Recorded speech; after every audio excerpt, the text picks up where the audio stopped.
Merci de nous rejoindre pour le point sur l'actualité. Bienvenue à toutes et à tous.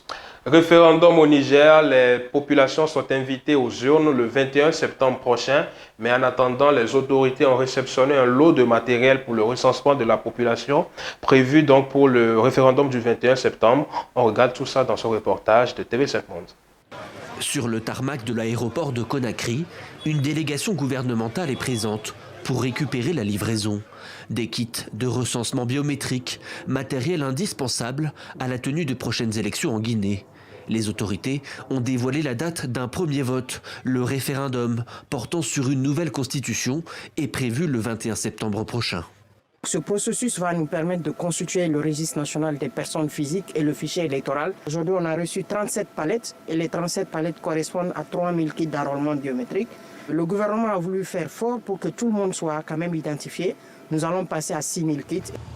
Sous pression internationale, les militaires qui ont pris le pouvoir lors d'un coup d'État le 5 septembre 2021 s'étaient initialement engagés à organiser un référendum constitutionnel et à transférer le pouvoir à des civils élus avant la fin de 2024.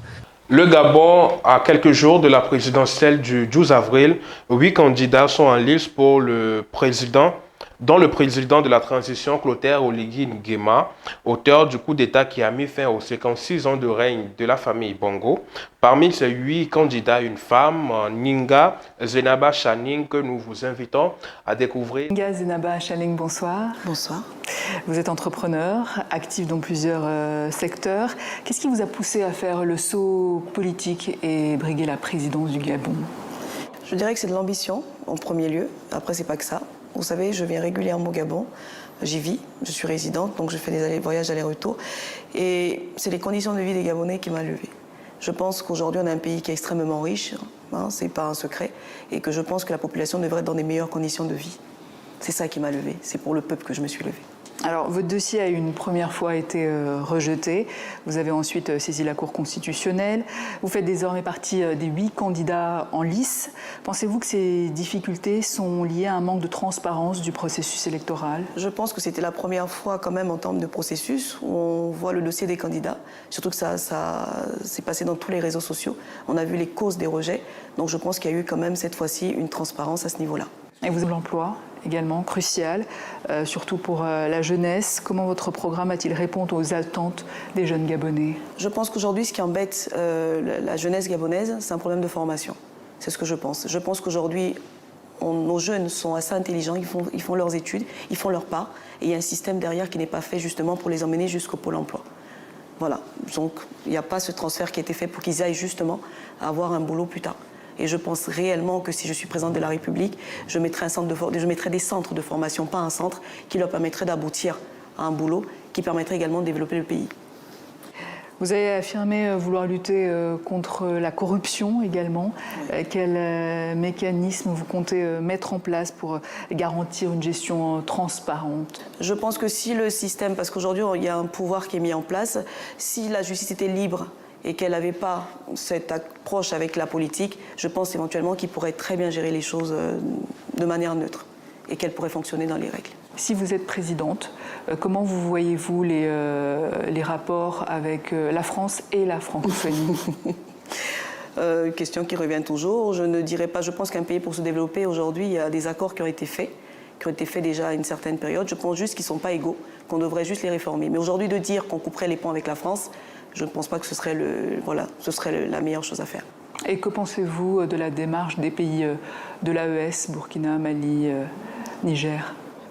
Je pense qu'ils ont fait leur part. Après, vous savez, je ne viendrai pas dire à une personne qui a pris par transition, qui a pris le pouvoir, comment il faut qu'il dirige son pays. Je pense qu'aujourd'hui, chacun est libre de faire les choses en fonction de ce qu'il espère pour son pays et que si leur démarche aujourd'hui leur permet de se développer mieux, s'ils estiment que c'est pour ça, je n'ai pas à venir mettre un jugement dessus. Voilà. En quoi est-ce que vous représentez le changement par rapport aux années Bongo ou même Brice Clotaire Oligui Nguema? Je pense que je suis totalement différente. Déjà, je n'ai jamais été dans un parti politique, ça c'est premier. Après, je suis entrepreneur. Je ne pense pas qu'ils aient forcément été entrepreneurs. Il y a des syndicalistes, etc. Ou M. Oligui qui était militaire, qui a pris la transition. Et c'est tout un changement. D'abord, je suis une femme. Ça n'a jamais été, je pense. Et aujourd'hui, c'est un changement dans le sens où je n'ai jamais frôler ou fréquenter la politique. Je suis entrepreneur, je l'ai été. Maintenant, je suis devenue politicienne, il n'y a pas longtemps. En cas de défaite, est-ce que vous accepteriez de travailler avec le nouveau gouvernement pour promouvoir vos idées? Je ne suis fermée en rien. Ce que je ne veux pas, c'est que je ne suis pas une personne qu'on nommerait un poste qui n'aurait pas des possibilités. Aujourd'hui, je me suis levée avec des convictions. Je veux changer les conditions de vie de certains Gabonais, de tous les Gabonais. Je veux qu'il y ait des réformes qui sont bonnes pour le pays. Je veux que ce pays se développe. Alors, si demain on me propose un poste et que ce poste me permet de travailler pour le Gabon, ou pour la jeunesse, ou pour les vieux, pour les jeunes, et que ça puisse changer les conditions de vie des Gabonais, je serai partante. Et dans 10 ans, où voyez-vous le Gabon si vous êtes élue présidente? Je crois que le Gabon, ce sera le petit Dubaï. Voilà. Ce sera beaucoup plus développé. Je pense qu'il n'y aura plus cette souffrance. Je pense qu'il n'y aura plus cette misère. Et pour clôturer ce Flash Info, direction à présent le Cameroun, dans l'extrême nord du pays, où une culture ancienne refait surface face au changement climatique. Le mouskouari, encore appelé le sorgho décru, s'impose comme une alternative durable en période aride ou de saison sèche. De quoi s'agit-il? On regarde tout ceci dans ce reportage de TV5 Monde. C'est la période de la récolte du mouskouari, comme on l'appelle ici, dans l'extrême nord du Cameroun.